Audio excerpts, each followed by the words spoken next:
Some things to consider when you're editing and revising your pieces are including flashbacks. So we know where the characters are now, but where were they before? What happened to them? This will add to your character development. Also, using a sense of humor can be unexpected because this topic is semi-serious.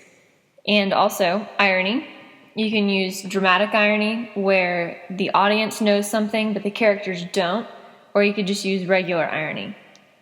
Suspense as a literary device would be really excellent in a piece like this one for Yace because there's so many unknown factors and you are revealing them slowly to your audience.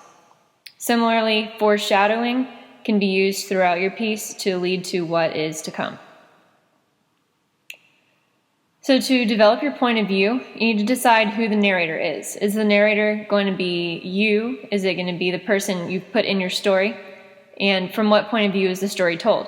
First person narrator, that would be using I and pronouns to express what the character is experiencing. Third person limited narrator would be that they oversee the story, but they don't know all the details yet. Whereas third person omniscient narrator is what we had in Alas Babylon, and that's a narrator that knows all things in advance and has information that the characters don't have. So choose your narrator, your perspective, and then say how you know what that narrator is. All good stories include a conflict. So conflicts can be internal and external, and you can include both in several. In Alas Babylon, there was tons of conflict, both internal and external. So an external conflict would be person versus person. That could be like Randy versus Porky, or Randy versus Rita, or whoever you've put in your story. Another external conflict is person versus society. So that could be the world at large, that could be their initial community, or that could just be an organization that they're going up against, or it could be an abstract thing like nuclear war. And then the third category, person versus nature, is interesting because when we're dealing with nuclear war, that's not an act of nature, but usually person versus nature is like a hurricane or a tornado or something unexpected that happens. So nuclear war could fit into that category.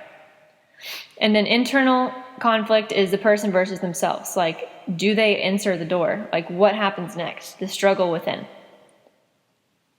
And then another thing we examine is your title. You don't have to have a title yet, and many authors don't include a title until the very end because they don't know how it's going to end.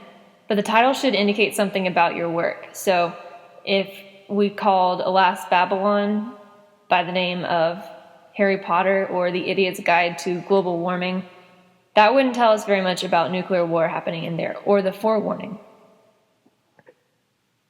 So plot development. Sometimes I like to use a graphic organizer to help me develop plot. And this one is the Somebody Wanted But So graphic organizer.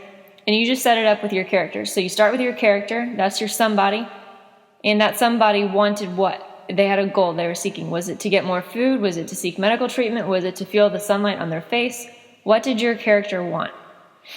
But there's always a problem. So the but is he wanted this, but, and then the problem. And then that's your conflict. You would include your conflict in there in the rising action. The so is your solution, the resolution of your story. And you can do this for several characters at once as well, and they should intersect. And editing poetry is a little bit different. So if you're doing a song or a rap or a poem, you're going to have a little bit different of a situation because you're dealing with less words, but those words are more important because they each weigh more. And so the poem should evoke emotion and feeling. As you're reading a poem, how does it make you feel? What did you like and dislike about it, and why? You should be able to say what it was specifically. What powerful imagery is used? With those few words that we have, what effect did they have on you as a reader? And a poem ultimately should surprise you. There should be something in there that makes you think or leaves you wanting more. So what was it that surprised you? And if nothing surprised you, then you should talk to the author about that. Some general tips are to replace those plain sentences with interesting ones. You can do this by using a thesaurus or referencing that bank of words I posted to my website. When you're reading it, you should reread it very slowly and critically. So using a critical eye and a critical voice to yourself or to your peer who you're editing. Keep in mind the word choice really matters. These judges have not met you, they don't know your personality, they don't know your writing style, and so you have to convey that with your word choice. Characters are really going to support your story here because it starts with you as the only person alive on Earth, and then there's a knock at the door. So it begins with characters. Who are those characters? What is it they want? What do they believe in? What's happened to them in the past? You need to give an entire description of this character because it's what you're basing your story on. Even describing their physical appearance and their personality. Like if a bomb went off 10 years ago and they didn't have time to grab a change of clothes, have they made new clothes since then, or how have they adapted? Or have they had a haircut? Or, were they affected by radiation? What has happened to your character?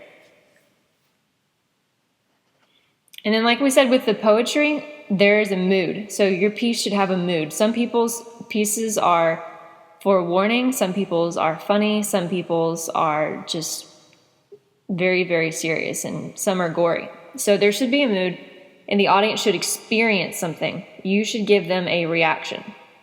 And part of this is because when you emotionally react to something, it makes that a memorable experience. And when you're being judged against other students, you want your work to be memorable. You should be bold because your reader has been reading lots of other papers by the same prompt, and you should do something unexpected because it's more memorable and also it's more fun.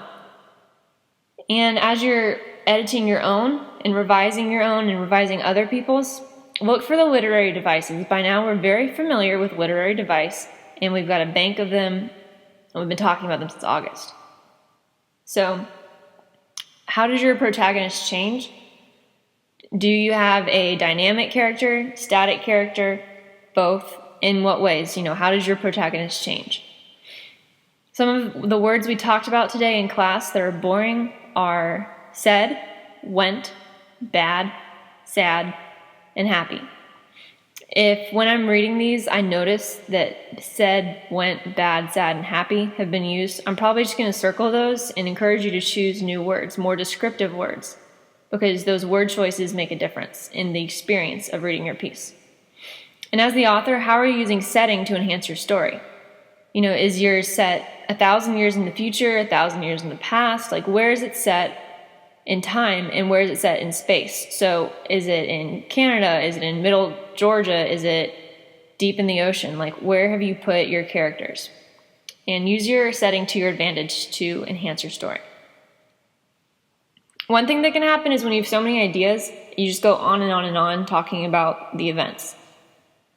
But you should be changing your characters and adding variety. So a new character comes along, change paragraphs. Give them a description, give them an event.